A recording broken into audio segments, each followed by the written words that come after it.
गांव में एक बहुत पुराना हनुमान मंदिर था। वहां के पंडित राम नारायण जी बहुत ही सालों से उस मंदिर की सेवा कर रहे थे। वो हनुमान जी के बहुत बड़े भक्त थे। बोलो बजरंग बली की जय। हम सभी भक्तों पर अपनी कृपा बनाए रखना प्रभु, आपकी सदा ही जय हो। राम राम पंडित जी। राम राम बेटा, ये लो हनुमान जी का प्रसाद। ये लो बेटी, तुम भी लो। राम राम पंडित जी, अब तबीयत कैसी है? सुना था आप बहुत बीमार थे। मौसम है सर्दी का, ये तो चलता ही रहता है। थोड़ी सर्दी खांसी और जुकाम हो गया था बस। ठीक तो मुझे होना ही था। हनुमान जी मुझे याद कर रहे थे, उन्होंने ही जल्दी ठीक कर दिया और मैं मंदिर आ गया। आपकी सारी चिंताओं का समाधान अब हो ही गया समझो। राम राम पंडित जी। राम राम जमींदार साहब। आज सुबह सुबह पंडित जी, अब मैंने सोच लिया है कि आपको भी थोड़ा आराम चाहिए, इसीलिए आपका हाथ बटाने के लिए मैंने शहर से केशव को बुलाया है। मेरे साले जयप्रकाश के घर के पास ही मंदिर में एक पंडित जी हैं, उनका बेटा है केशव। केशव, ये हमारे हनुमान मंदिर के बहुत पुराने पंडित जी हैं, राम नारायण जी। अब तुम्हें इनके साथ ही रहना है। चिंता मत कीजिए जमींदार साहब, अब मैं पूरी तरह से मंदिर को संभाल लूंगा। राम नारायण जी, अब आप हनुमान मंदिर की सारी सेवा मुझे दे दो और आराम से बैठो। हाँ हाँ बेटा, जरूर, मैं तुम्हें मंदिर के सभी कार्य समझा देता हूँ। ये साप्ताहिक आरती की सूची है। यहाँ इस दिन कथा वाचन होता है, किस समय कीर्तन होता है वगैरह सब कुछ इसमें विस्तार से लिखा हुआ है। प्रत्येक सप्ताह भंडारा भी आयोजित होता है। धीरे धीरे तुम सब सीख जाओगे। राम नारायण जी केशव को सब कुछ समझाते रहे और केशव ध्यान से सुनता रहा। हनुमान जी की मूर्ति बहुत सुंदर थी।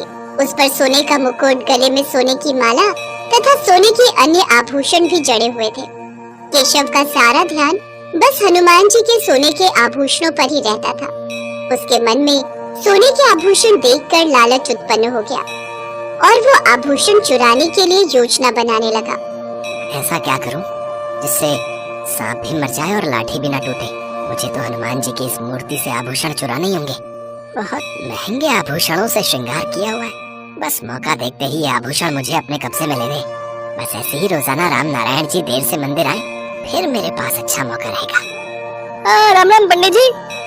पंडित राम नारायण जी नहीं आए क्या? हाँ, वो आजकल मैं मंदिर की काफी चीजें संभाल लेता हूँ ना, इसीलिए वो देर से आते हैं। कुछ काम था? हाँ, वो उन्होंने हवन की सामग्री लिखवाने के लिए बोला था। अच्छा अच्छा, कोई बात नहीं, मैं लिख देता हूँ। केशव हवन की सामग्री लिख देता है। शुक्रिया पंडित जी, बहुत बहुत धन्यवाद। खाली धन्यवाद से काम नहीं चलेगा, कुछ दान दक्षिणा तो दो।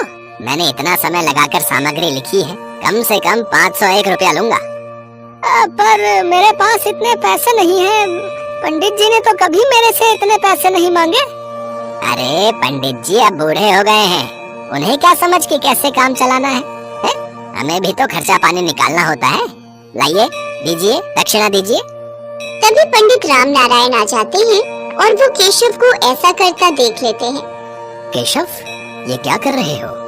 ये ठीक नहीं। मंदिर में आज तक इस तरह से बेमतलब दान दक्षिणा कोई नहीं लेता, और अभी तो हमने हवन किया भी नहीं है, तो फिर किस बात के पैसे तुम ले रहे हो? जब हवन हो जाएगा उसके पश्चात ही हम दक्षिणा लेंगे, अभी इससे पहले कुछ नहीं, और वो भी इनके सामर्थ्य के अनुसार लेंगे। राम राम पंडित जी, बहुत बहुत धन्यवाद, मैं चलता हूँ। भक्त वहाँ से चला जाता है।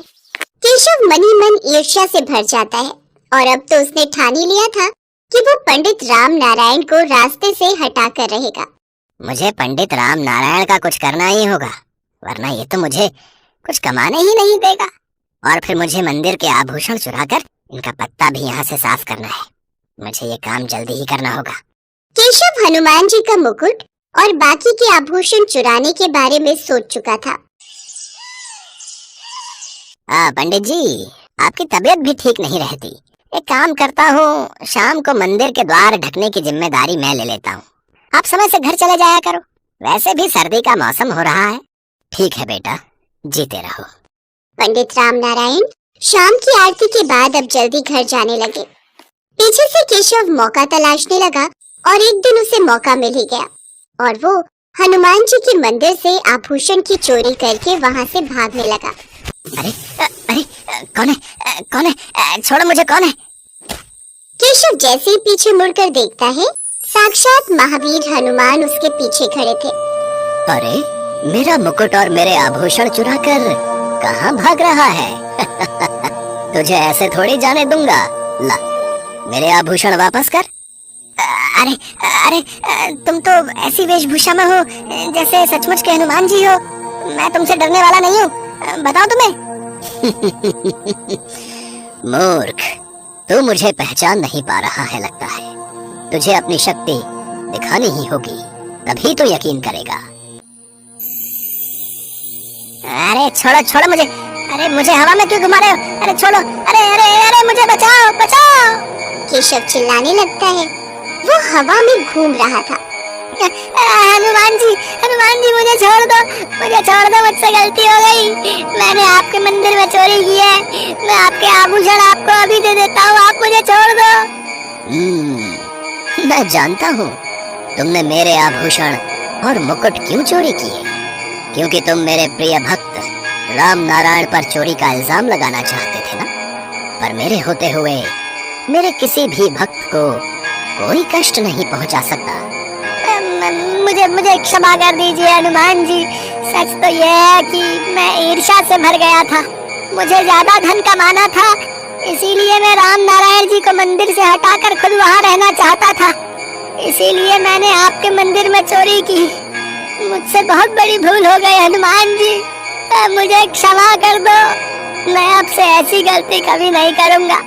मैं पूरी श्रद्धा और भक्ति के साथ आपकी पूजा और भक्ति करूँगा। सबसे प्रेम से रहूँगा और कोई बेईमानी नहीं करूँगा। ठीक है, मैं तुम्हें क्षमा कर रहा हूँ। जाओ, ये मुकुट और आभूषण मंदिर में वापस रख दो और अपने कार्य को पूरी ईमानदारी से करो। केशव हाथ जोड़े खड़ा था। हनुमान जी वहाँ से अंतर्ध्यान हो जाते हैं। केशव की आंखों में पश्चाताप के आंसू थे। वो मंदिर में वापस जाता है और फिर से हनुमान जी को मुकुट और सारे आभूषण वापस पहना देता है। कहते हैं कभी कभी जब भक्त राह भटकने लगते हैं तो भगवान को उन्हें सीधे रास्ते पर लाने के लिए धरती पर आना ही पड़ता है। केशव को सबक मिल गया। उसे अपनी भूल का एहसास हो गया और अगले दिन से उसने अपने व्यवहार को बदला। वो भी पंडित राम नारायण की तरह मंदिर में पूरी श्रद्धा भावना से हनुमान जी की पूजा और भक्ति करने लगा।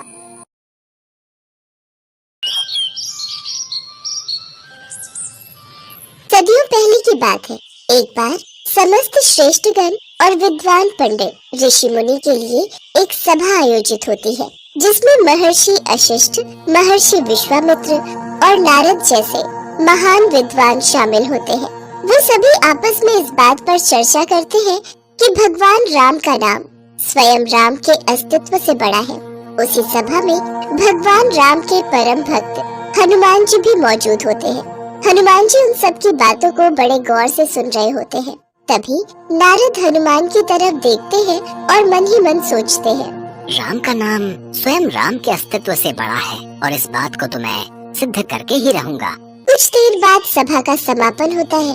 सभी ऋषिगण वहाँ से प्रस्थान के लिए खड़े होते हैं तो हनुमान जी सबके अभिनंदन के लिए खड़े होते हैं। तो नारद जी हनुमान के पास आते हैं और उनसे कहते हैं, नारायण नारायण, क्या बात है हनुमान जी, आप सभी ऋषि गणों का कितना आदर करते हैं। जैसे ही सभा समाप्त हुई आप उनके अभिनंदन के लिए उठ खड़े हुए, लेकिन एक बात आपको अजीब नहीं लगती? कौन सी बात देव ऋषि जी, आप स्पष्ट शब्दों में कहिए कि आप कहना क्या चाहते हैं। ऋषि विश्वामित्र तो एक राजा है और फिर एक राजा का ऋषि के रूप में अभिनंदन कैसा? मुझे तो ये बात ठीक नहीं लगती। हनुमान जी देव ऋषि नारद की इस बात को भली भांति समझ जाते हैं कि वो क्या कहना चाहते हैं। इसलिए जब सभी ऋषिगण वहाँ से प्रस्थान करते हैं तो हनुमान जी हाथ जोड़कर उन सब का अभिनंदन करते हैं। लेकिन ऋषि विश्वामित्र के जाने पर वो ऐसा नहीं करते, जिससे इसे अपना अपमान समझकर ऋषि विश्वामित्र बहुत क्रोधित हो जाते हैं और वो चिल्लाते हुए राम के पास जाते हैं और कहते हैं, हे राम, तुम्हारे भक्त हनुमान ने मेरे अलावा सभी ऋषि गणों का अभिनंदन किया और जानबूझकर मेरी अनदेखी की। इसका दंड तो उसे मिलना ही चाहिए। ऋषि विश्वामित्र भगवान राम के गुरु थे, जबकि हनुमान उनके प्रिय भक्त। उनके लिए दोनों ही महत्वपूर्ण थे, मगर इस संसार में गुरु का स्थान तो सबसे ऊंचा होता है। इसलिए राम विश्वामित्र के शब्दों की अवहेलना नहीं कर सकते थे। काफी सोच विचार करने के बाद राम विश्वामित्र जी से कहते हैं, हे गुरुदेव, आप ही बताएं कि इस अवहेलना के बदले हनुमान को क्या दंड दिया जाए। उनकी बात सुनकर ऋषि विश्वामित्र क्रोधित हो जाते हैं और उनके ऊंचे स्वर से समस्त सभा कांप जाती है। राम, हनुमान को मृत्यु दंड दिया जाए, मृत्यु दंड, और इसे मृत्यु दंड तुम्हारे हाथों दिया जाए, यही इसकी सजा है। अपने गुरुदेव के मुंह से ऐसी बात सुनकर राम आश्चर्यचकित हो जाते हैं और हनुमान के लिए अपार प्रेम होते हुए भी ऋषि विश्वामित्र की बात का समर्थन करने पर विवश होकर कहते हैं, हनुमान, तुम्हारा ये दंड क्षमा योग्य नहीं है, तुम्हें मृत्यु दंड अवश्य दिया जाएगा। जैसी आपकी इच्छा प्रभु, आपके हाथों मृत्यु पाना तो मेरा सौभाग्य होगा।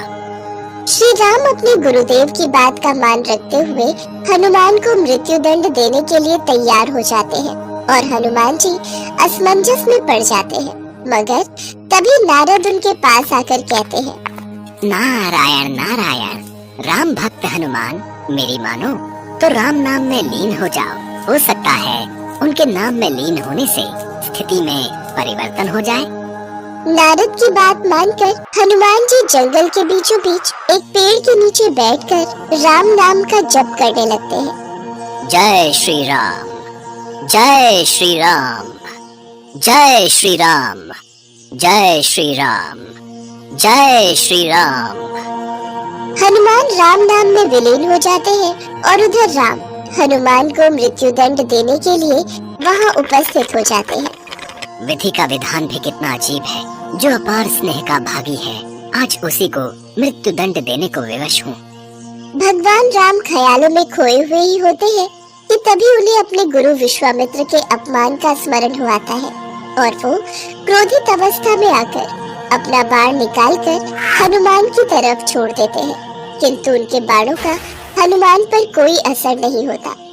ये कैसी विडंबना है, मेरे सभी बाण निष्क्रिय क्यों हो रहे हैं। हनुमान आंखें बंद करके लगातार राम नाम का जप किए जा रहे थे।